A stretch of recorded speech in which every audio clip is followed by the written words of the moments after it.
नमस्कार दोस्तों। क्वेश्चन में कुछ ये दिया है, a cyclist comes to a skidding stop in 10 metre. During this process the force on the cycle due to the road is 200 newton and the directly oppose to the motion. आपको पूछा है how much work does the road do on the cycle. How much work does the cycle do on the road. चलिए, क्या हो रहा है भाई? आपको ऐसा बताया कि भाई एक रोड है जहां पे एक साइकिल जा रही है। हाँ, मतलब स्कीडिंग कर रही है। चलिए मान लीजिए ये साइकिल कोई लड़का लेके जा रहा है, ठीक है। अब ये इसकी मोशन स्टॉप हो रही है, मतलब ये रेस्ट पे आ रहा है करीब करीब 10 मीटर डिस्टेंस ट्रैवल करने के बाद। चलिए ये भी ठीक बताया। 10 मीटर डिस्टेंस ट्रैवल करने के बाद मान लीजिए यहां तक डिस्टेंस ट्रैवल हुआ 10 मीटर। 10 मीटर डिस्टेंस ट्रैवल करने के बाद ये रेस्ट पे आ रहा है। और आपको क्वेश्चन में ये भी बताया है कि the force on the cycle due to road is 200 newton. अब हो ये रहा होगा कि रोड इस पे फ्रिक्शन लगा रहा होगा, तभी तो ये रेस्ट पे आया। रोड, ये साइकिलिस्ट जो जा रहा है वो साइकिल पे फ्रिक्शन लगा रहा होगा, तभी तो ये रेस्ट पे आ रहा है। और फ्रिक्शन तो लग रहा होगा अपोजिट डायरेक्शन में, तो फ्रिक्शन कहीं ना कहीं इस पे ये डायरेक्शन में लगता होगा। और ये फ्रिक्शन लगता किसकी वजह से? फ्रिक्शन लगता रोड की वजह से। तो ये फ्रिक्शन लगा रही है सरफेस, रोड लगा रहा है ये फ्रिक्शन, तो ये फ्रिक्शन है force due to surface, force due to road. Friction तो ऑलवेज सरफेस की वजह से ही लगता है, और ये जा रहा है ऐसे।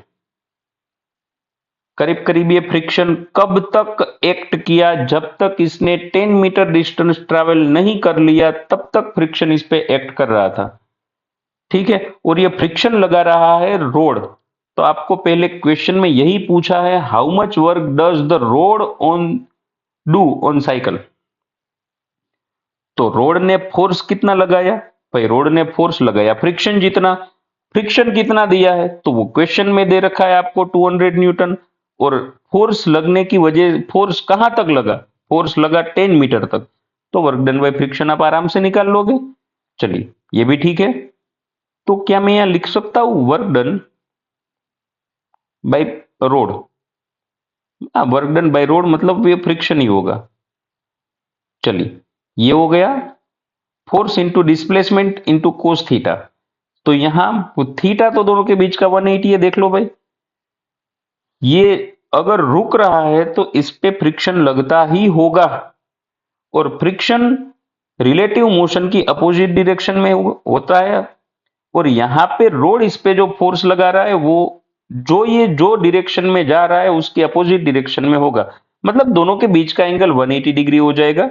तो क्या मुझे यहाँ माइनस लिखना चाहिए आगे? कोस 180 की वैल्यू -1, फोर्स इंटू डिस्प्लेसमेंट। चलिए, फोर्स इंटू डिस्प्लेसमेंट, वैसे फोर्स लग रहा है यहाँ पे 200 न्यूटन और डिस्प्लेसमेंट हो रहा है 10 मीटर। तो ये हो जाएगा -2000 जूल। तो ये हो गया वर्क डन बाय रोड। चलिए, अब आपको ये पूछा है ये वर्क डन जो रोड ने किया वो साइकिल पे। दूसरा क्वेश्चन ये पूछा है कि how much work does the cycle do on road. Cycle road पे कितना वर्क करेगी? अब भाई देखो, साइकिल भी रोड पे फोर्स लगा रही होगी। ये तो एक्शन रिएक्शन पेयर बन जाएगी, एक बॉडी दूसरे बॉडी पे लगा रहा है, दूसरा बॉडी पहले पे लगा रहा है। तो रोड ने अगर साइकिल पे लगाया तो साइकिल ने भी रोड पे लगाया होगा उतना ही फोर्स अपोजिट डायरेक्शन में। तो साइकिल ने भी रोड पे फोर्स लगाया 200 न्यूटन, लेकिन अपोजिट डायरेक्शन में होगा। लेकिन इसकी वजह से रोड का डिस्प्लेसमेंट नहीं हुआ है, फोर्स तो साइकिल ने जरूर लगाया है। क्योंकि उतना फोर्स रोड ने साइकिल पे लगाया तो साइकिल ने रोड पे भी लगाया होगा। लेकिन यह फोर्स की वजह से रोड का डिस्प्लेसमेंट कहीं पे नहीं हो रहा है। तो work done by cycle on road ये जीरो हो जाएगा, क्योंकि फोर्स लग रहा है लेकिन डिस्प्लेसमेंट रोड का नहीं हो रहा है। फोर्स इंटू डिस्प्लेसमेंट करने जाओगे जीरो आ जाएगा। तो फोर्स तो दोनों ने एक दूसरे पे लगाया, लेकिन डिस्प्लेसमेंट सिर्फ साइकिल का ही हो रहा है, रोड का नहीं हो रहा है। तो एक का वर्क डन मिलेगा, एक का नहीं मिलेगा। साइकिल वर्क डन नहीं कर पाएगी रोड पे। क्यों? क्योंकि रोड का डिस्प्लेसमेंट नहीं हो रहा है। रोड वर्क डन कर पाएगा साइकिल पे, क्यों? क्योंकि साइकिल का डिस्प्लेसमेंट हो रहा है। Thank you.